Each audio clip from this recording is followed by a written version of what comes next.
أعوذ بالله من الشيطان الرجيم بسم الله الرحمن الرحيم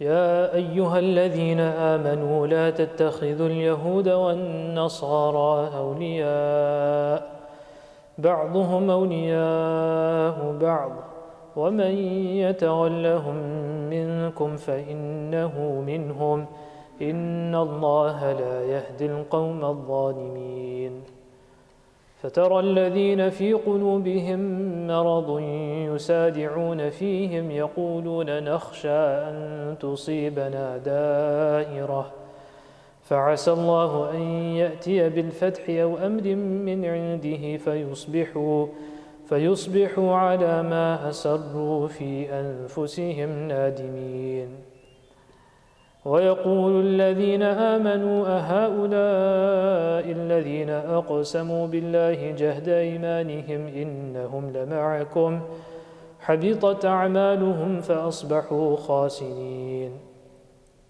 يا أيها الذين آمنوا من يرتد منكم عن دينه فسوف يأتي الله بقوم يحبهم ويحبونه أذلة على المؤمنين أعزة على الكافرين يجاهدون في سبيل الله ولا يخافون لومة لائم ذلك فضل الله يؤتيه من يشاء والله واسع عليم صدق الله العظيم. From verse 51 for the next few ayat, Allah subhanahu wa ta'ala mentions 3 points for the Muslim community in order for us to be successful, in order for unity and ijtima'iyyah of the ummah to remain. 3 things are necessary. Number 1, that believers do not look at non-believers as awliya. What does awliya mean, inshallah? We'll discuss that. Number 2, that believers must understand that Allah subhanahu wa ta'ala does not need us. We need the deen of Allah subhanahu wa ta'ala. There's no favor that we are doing upon anyone by being believers, by being Muslim, by being mu'min. If a person says that I'm leaving the fold of Islam, I'm leaving, then Allah, and if this happens as an entire group and jama'ah, then the ayah says very clearly that we'll bring people who are better than you. We don't need you. Thirdly, the believers must be awliya amongst themselves. They must be awliya amongst themselves. Now each of these, inshallah, we will discuss. Not all of them today, but these ayat go together, but the time we have is not sufficient to cover all of them. But inshallah over the next few weeks. يا أيها الذين آمنوا, O believers, لا تتخذوا اليهود والنصارى أولياء. Do not take Yahud and Nasara. So these are two groups, or at least the Yahud were there in Medina Munawwarah, and Nasara, sometimes they would also have affiliation with them. Do not take them as believers, awliya.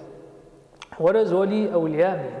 That such a connection with someone, that now their habits, their thoughts, things which are exclusive to them, these things start creeping in, and now they start affecting the Muslims individually and as a community as well. And these ayat are so applicable today, and it's so important for us to understand and apply these ayat of the Quran Kareem.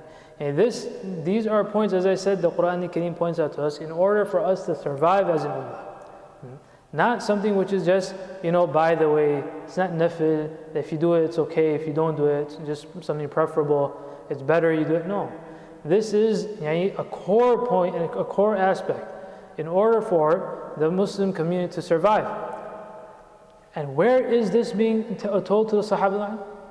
This isn't the 21st century. The Quran didn't come yesterday, right? 1400 years ago. To who? The Jama'ah like Sahaba. Who have who with them?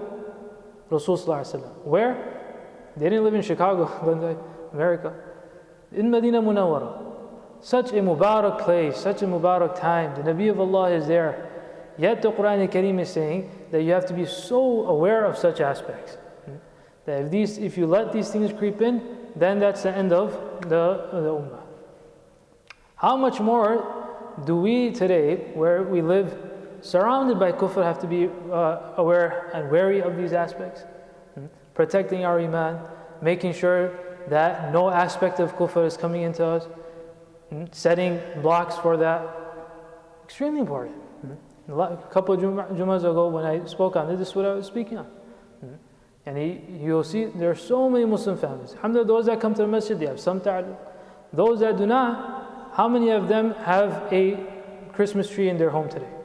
How many of them are putting up lights and doing the same thing? They say, no, we have to kind of show that we also support. These ayat that will come in front of you, you'll see the answer, what Allah subhanahu wa ta'ala is saying about such things.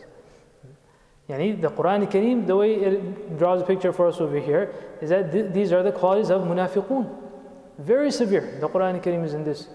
Why? Because identity of Islam, Iman and Kufr have to be, yani Islam is Islam, Iman is Iman, and Kufr is something else. We have to draw that line. بَعْضُهُمْ أَوْلِيَاءُ بَعْضٍ.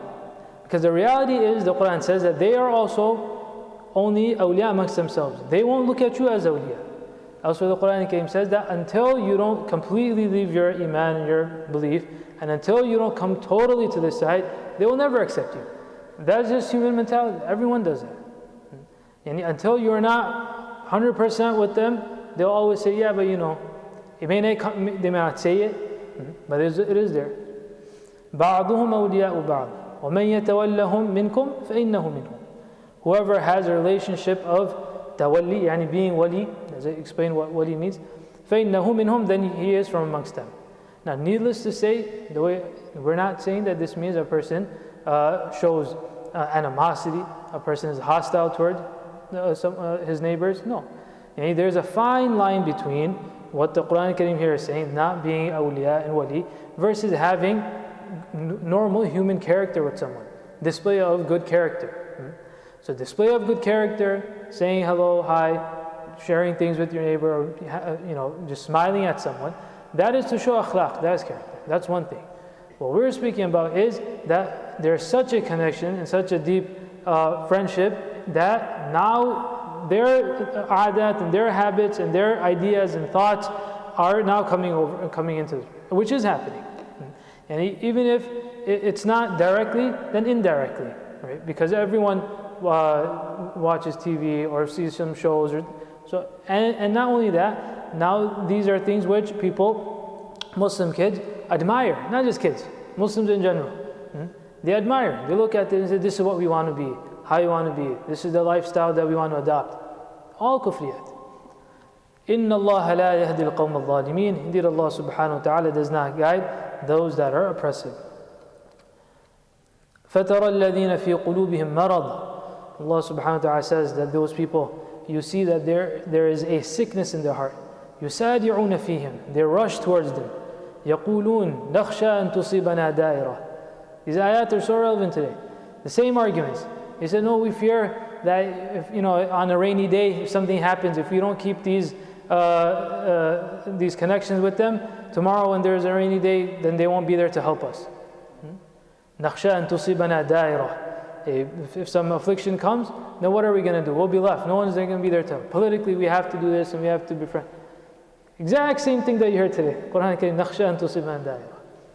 فَعَسَى اللَّهُ أَن يَأْتِيَ بِالْفَتْحِ يَوْمٍ مِّنْ عِنْدِهِ فَيُصْبِحُوا عَلَى مَا أَسَرُّوا فِي أَنفُسِهِمْ نَادِمِينَ.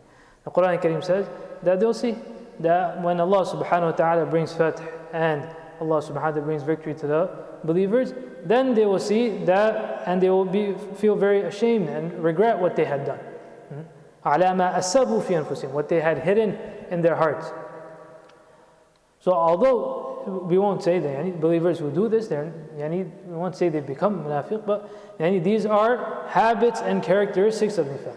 For example, as it comes to hadith, the ayatul munafiqi thalath, the sign of a munafiq, of a hypocrite, are three. إِذَا وَعَدَ أَخْلَفَ. Or when he speaks, then he lies. When he promises, he breaks it.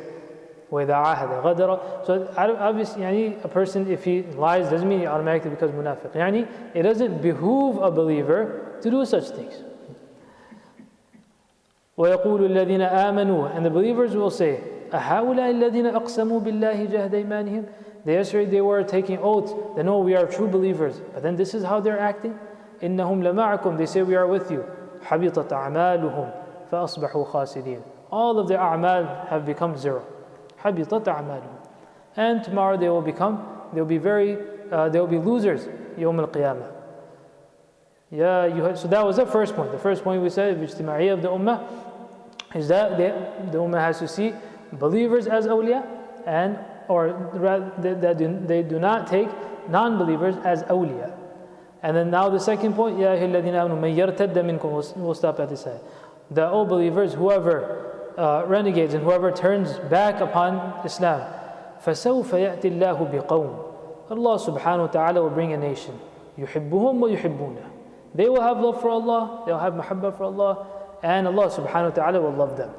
If you think that Iman, Islam needs you to move forward, that's not the case. Allah subhanahu wa ta'ala said that He will protect His deen, and as the hadith tells us, that deen and Iman will reach the last person to come before Yawm al-Qiyamah. This will happen.